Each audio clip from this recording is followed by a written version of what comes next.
The one thing that I want to first talk about is that in the course we understood that I am a soul, and it's important to realize that I am a soul in this body, because understanding that I am a soul means there is continuity.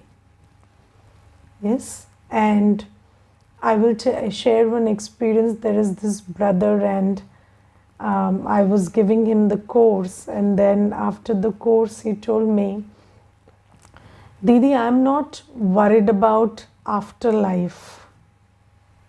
So he's pretty old, like 78, maybe 80 years of age. And he said, I'm not worried about when I leave the body what happens, but I'm just worried about how I spend my time from this moment until I leave the body. So, but the question is, you always think that this is it. For example, when you are young, you never think that you will get old, do you? No, you never think that you will get old. And this is why you do not use the youth responsibly. Yes, you don't. When we are young, we don't understand that we will get old, and so we make mistakes in when we are young, for which we pay when we are old. So the thing is, this short-sightedness is not serving us well. And when I am old, I think that, okay, I just want to think about until I die, not beyond that. But then there'll be a point when I leave the body, and then there is continuity, and there is, after this will become very clear. And then I will think about what will happen to me after this. But Baba says that, why do you have to close your eyes to the fact that you are an eternal being and there is continuity, and why don't you behave responsibly in the moment wherein your karma ensures present happiness and peace, as well as a secure future, and a future that is built, that has a good foundation through present good karma. So this is what Baba is telling us. Now let's say, there is this one sister, and she always kept telling me, I want proof that I am a soul. And I said, there is no proof, there is only knowledge. And if you sit in silence and you think about it, you experience it. Then she said, no, I don't believe in anything that I don't have proof about. And I said, okay, if you don't believe, I can do nothing about it. And then what happened is, when she lost her father in COVID, she asked me, where is my father now? So I said, your father is dead. Then she said, no, where is he now? So I said, who are you talking about? The body you burnt, it's over. Who are you talking about? Then she said, the soul. So I said, I thought you will not believe there is a soul without, reason and without proof. So why are you asking me where your father is now? So the thing is, when people die, it's very evident to us that the soul is taking an onward journey. And you are talking about where are they now, or you sometimes feel the presence also, that yes, they are here, even if the body is burnt, still that entity, that person continues. So Baba says that you have to live your life in awareness of the truth. And the truth is, I am a soul, I continue, I operate in eternity. So there is this, this body's life is limited from when you're born until you leave this body. But then your journey is not limited to that. Your journey was before this body, and you will continue to be after this body also. And this is why Baba says that you must understand the value of every second in which you're doing karma, because that karma which you're doing in the present moment has long-term applications, long-term implications, because whatever you do in the moment is etched in eternity. So, whatever you do in the present second becomes part of your whole eternal journey. It influences your whole eternal journey. And this is why Baba says that you have to become far-sighted now. And this is why Baba gives us the knowledge of the drama, that in the drama, slowly we are approaching a time where there will be disintegration. So, there will be forces of disintegration and what you call destruction or vinash. But Baba says it is transformation, and in any transformation, there is construction and there is disintegration. So both the aspects are a part of transformation, and Baba says that there is going to be a huge force of disintegration in the near future, but I am teaching you so that you can be prepared for that phase, and you can also be prepared for the phase that is to come after that. So Baba says there will be big forces of disintegration which will put an end to the present form of, how things are. So things are, if you look around, what is the state of the world today? Everything is in chaos and nothing is working well. So Baba says this is going to end. There is going to be a world order of, peace, happiness, and everything is non-chaotic and harmonious and organized.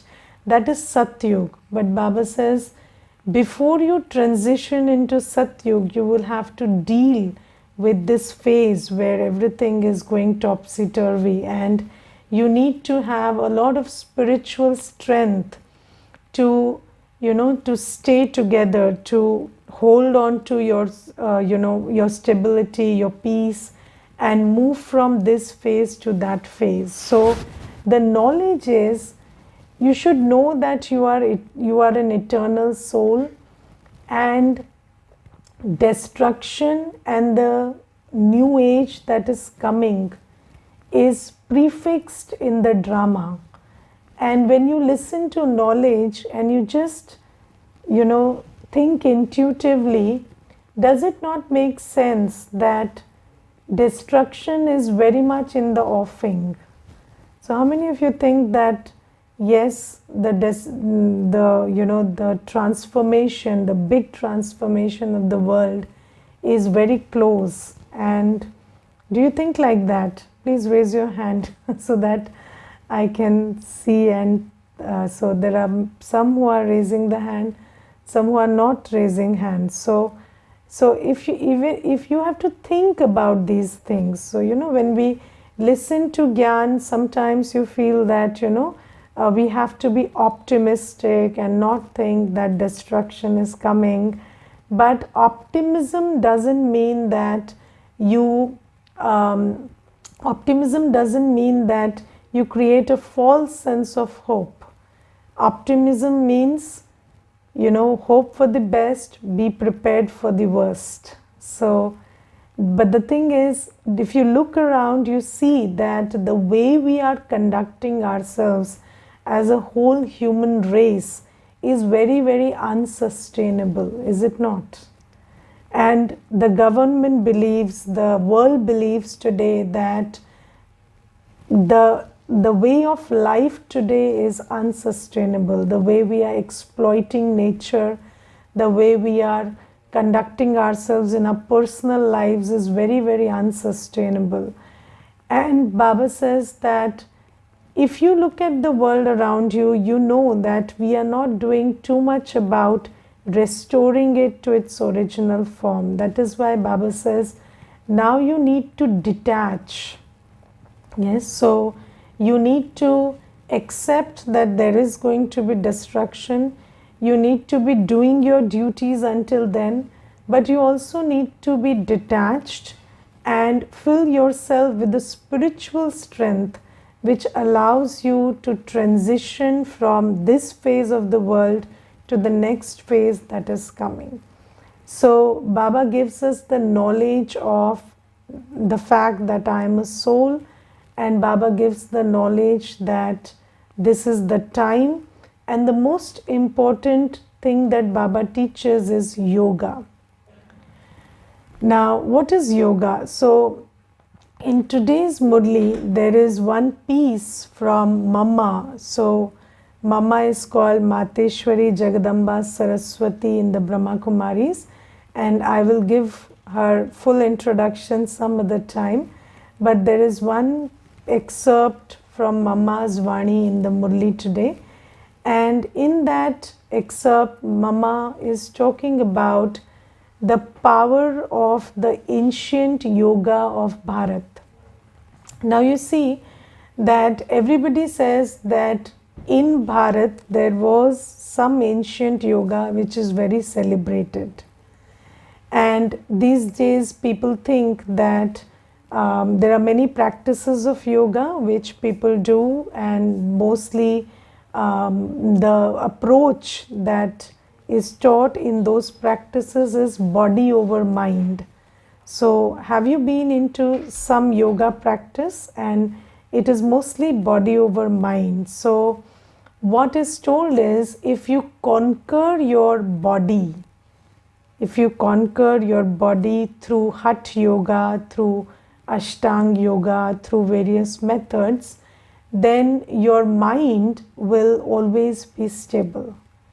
So this is why there is this practice of conquering the body, and that is why this asana, pranayam and this and that, for conquering the body, for ensuring that the body is the body is very streamlined and very proper and very healthy and everything else. Now you see that in earlier times, the only people who practiced yoga or meditation were sannyasis. Yes, the only people who practiced yoga or meditation were sannyasis. So what a sannyasi did was, he left the household, he left the family, he left the work, he left his money, treasures, whatever he called his own. So his only problem was the body. Do you get that? So when you are a sannyasi, you have left everything else, and your only problem is the body. And there you are sitting in the jungle, and you think that I, the soul, have only one problem, which is the body. So if I conquer the body, then I, the soul, will become powerful. But when it comes to people like us, that is not the case, because for I, the soul, the body is not the only problem. Yes, there is the body, there are relationships, there is work, there is finances. And then how do you ensure that everything else is healthy? Because the sannyasi ensured that the body is healthy, and then he thought that the mind will be at peace. But here our minds are connected with the body, with the relationships, with the work that you do, with the state of how much money you have, or what are your state of finances and everything else. Or in general, how the world is right now. So you are mentally very connected with that also. So Baba says that that method of yoga doesn't work for you, because if you just worked on your body, and again, in COVID times, even if you did whole day pranayam and yoga, I don't know whether you will not have COVID. So again, conquering the body and ensuring that it is disease free is also not possible these days. So Baba says that now what you need to do is, you need to have yoga with me. And when you have yoga with me, then you will get detached. So you will live in the body, you will live in situations, you will be with relationships, you will do the work, but there'll be a sense of detachment in all of that. So what does it mean to have yoga with Baba? So first thing is, when you can only have yoga with someone you identify with. Yes, you cannot mentally connect. So when you talk about, your connection with people, you say that our wavelengths don't match, or we are not on the same page.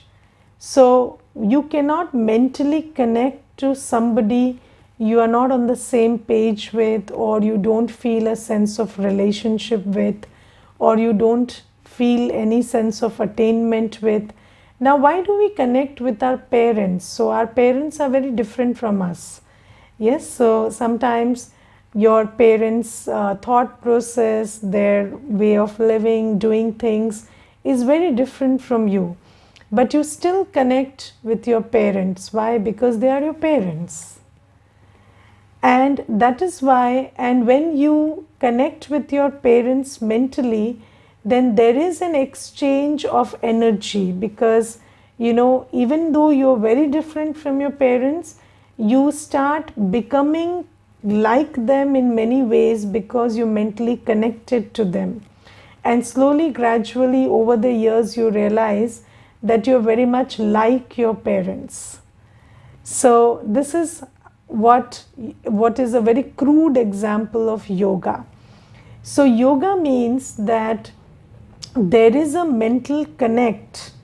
So yoga is always a spiritual aspect. Yoga is not a physical aspect. So let's understand this first, that you don't connect with anyone physically. You always connect through your man and buddhi with anyone you connect to.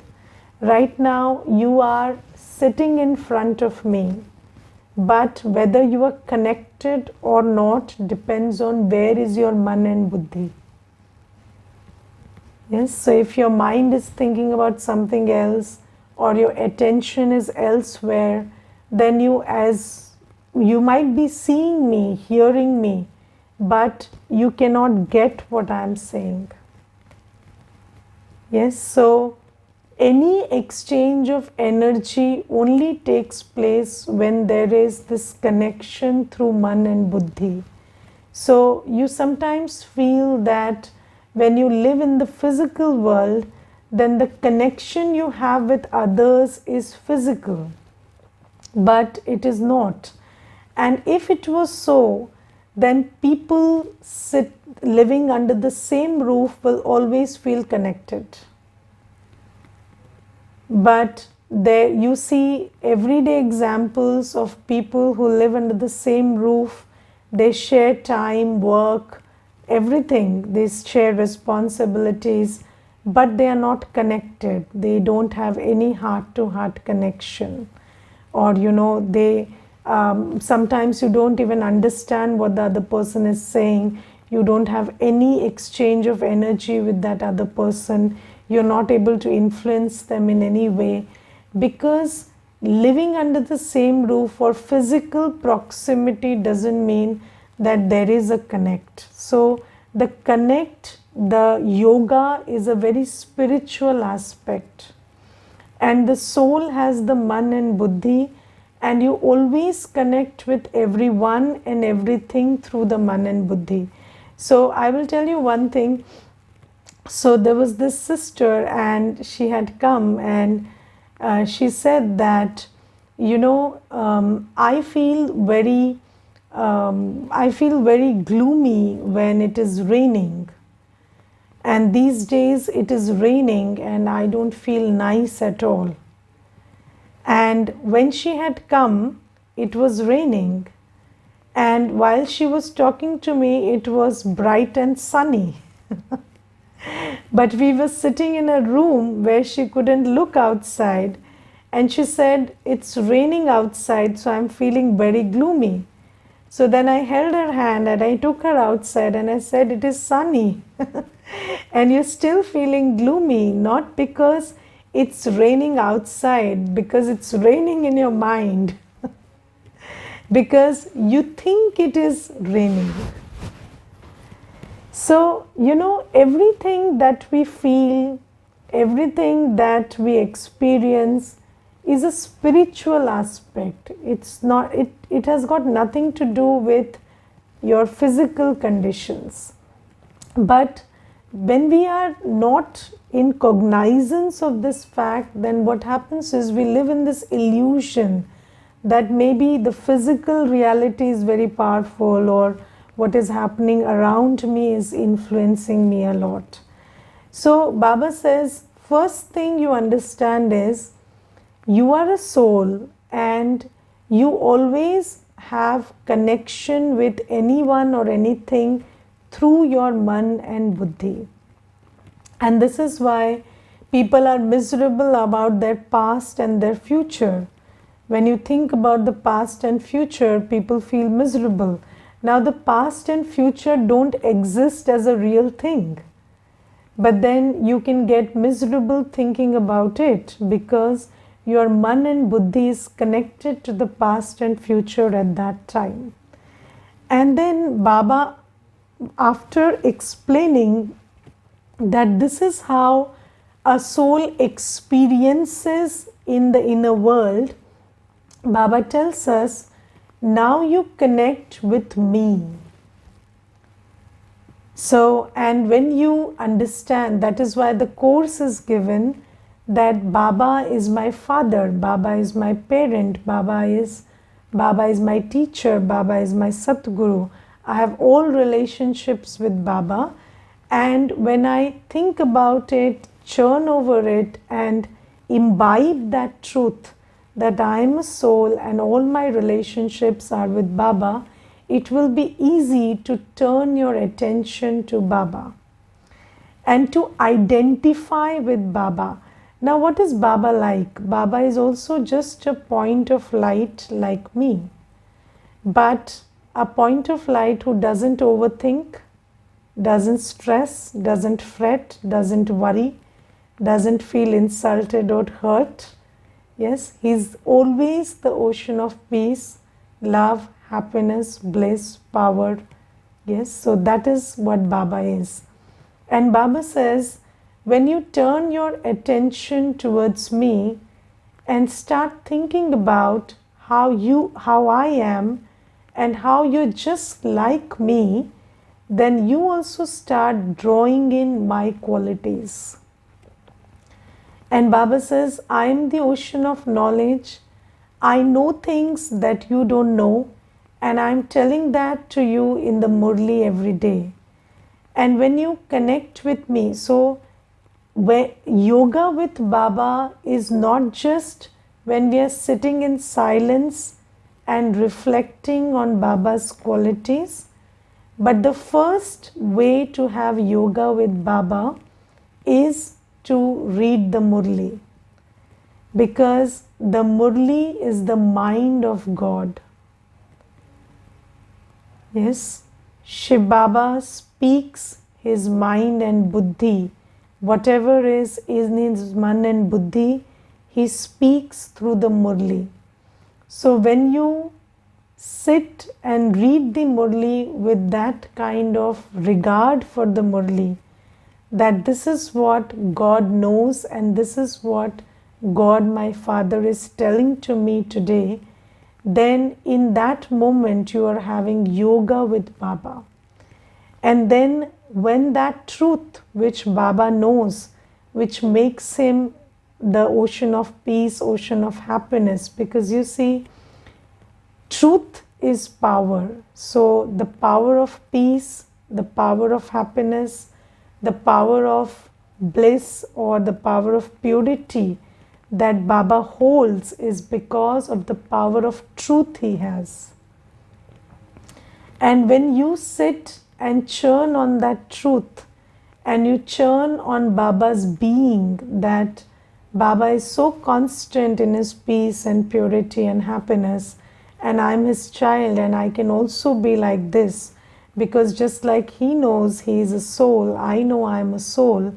So when you start thinking like this, then in this connection you start getting the power to be peaceful, be loveful, be happy in whatever circumstances you are living. And there is one simple law: either the circumstances will change you or you will change your circumstances. And when you have yoga with Baba, then you are more powerful than your circumstances, because those circumstances are not able to, disturb you or put your mind in a state of upheaval, because you are connected to the one that is constant. Yes. So have you ever thought that maybe there is a time when you have to run fast? Yes. And then you think about somebody who runs really fast. Does that give you power to run faster? Yes. So when you're mentally connected with someone, their quality becomes your quality. Yes, I remember that there was this video where there was a gymnast who had to, just lift the body above the rod that was fixed above, and then form an 8 and then come down. So the gymnast tried many times, but she couldn't succeed. And then she stood on the side and she closed her eyes and she thought about something, and then when she went up, she could do it. And then she was interviewed how she could do it now, and then she said that when I stood there, I thought about one person who is in the same field and she does it very well. So I just created that image of she going up, creating that 8 in the air and coming down. And then when I went, I could do it. So Baba says that when you think about me, someone who comes into the world, because you see that we thought that God never comes on earth, so he doesn't know our problems, he doesn't know what life is like here. But Baba comes, and now we have got the knowledge that Shiv Baba comes and sits in the body of Brahma Baba and talks and conducts, speaks out the truth and lives here, sees the children, talks to the children, interacts with the children. So Baba also comes and sits in this old world. And still he maintains that state of peace, purity, love. I will share one incident with you. So I was attending Baba Milan, where Shiv Baba and Brahma Baba entered the body of Dadi Gulzar. And Bap Dada, we call that Bap Dada Milan, because Bap and Dada. So Shiv Baba and Brahma Baba both are sitting in the body of Dadi Gulzar ji. And in that Baba Milan, what happened is there were around 2000 children who were just going and taking drishti from Baba. You see, they are just crossing from, they are moving before Baba and they are taking drishti. And Baba is looking at 2000 children one by one. And I was noticing Baba's face all the time. And you see 2000 souls, 2000 different energies, 2000 different faces. But Baba's face, Baba's expressions, Baba's state of peace and love didn't change even one bit in that whole 2 hours or 3 hours. And that day I was thinking, you see, we meet two people and our expressions and our state of mind and our state of being is different with those two people. But Baba is so constant, constant in form, constant in action. And Baba tells us that when you are in yoga with me, that is, you remember you are a soul, you're Baba's child, you're like Baba. And when in that awareness, you sit and do anything, any work, even when the work is not going well or the people around you are not behaving the way you expect them to be, you will be able to hold on to your state of constancy of peace, happiness and love despite the vagaries outside or despite the chaos outside. And then Baba says this will act like donating peace to them also, because when you are peaceful in a chaotic situation, then obviously the rule of energy is that it flows from higher frequency to lower. Peace is always higher than peacelessness, so it will start flowing to them and start affecting them. So Baba says this is the ancient yoga of Bharat. What is the ancient yoga of Bharat? That you consider yourself to be a soul, to be Baba's child, and in this awareness you feel connected with Baba and you draw in the constancy, the love, the peace, the happiness that Baba's form is, and then you draw it into yourself and you also start reflecting that state of mind in that communion, in that state of connection, and start radiating it to the world around you as you operate in peace. And this is the way the world shifts. So when one person is in yoga with Baba, then Baba's energy is received by the whole world. And it doesn't only mean that when you're sitting and meditating at that time this is possible, but even when you're working, when you're talking, if you are in Baba's awareness that Baba is such an ocean of peace, ever flowing, never changing ocean of peace, love, happiness, and you are also a reflection of Baba's state at that time when you're working, then it's like you're donating that peace and happiness to the world also alongside imbibing it. And Baba says this ancient yoga changes the state of the world.